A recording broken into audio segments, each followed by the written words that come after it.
I'm currently on my way to Seoul and I'm hungry.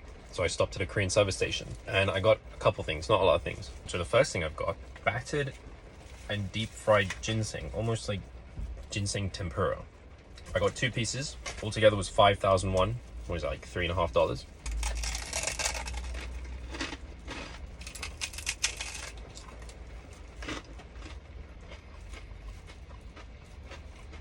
Now ginseng is a pretty strong flavor, but once you cook ginseng, it really mellows it out. So if you know what ginseng tastes like, it's like really light. I think this definitely needs like some sort of dipping sauce, but I don't know what to dip it in. Generally, these service stations on the highways will be themed as you pass through different areas of Korea. This part of Korea is famous for ginseng, growing ginseng, all that kind of stuff. So this ginseng would have been grown locally. It's kind of got the texture of like a slightly overcooked sweet potato. I give this maybe a 5 or 6 out of 10. I wish there was more flavor in it. The crispiness really does save it though.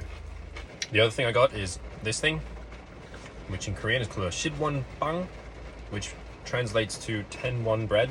I've never seen this before, and it's supposed to have cheese inside. And I waited extra time to get a fresh one made, so let's try it.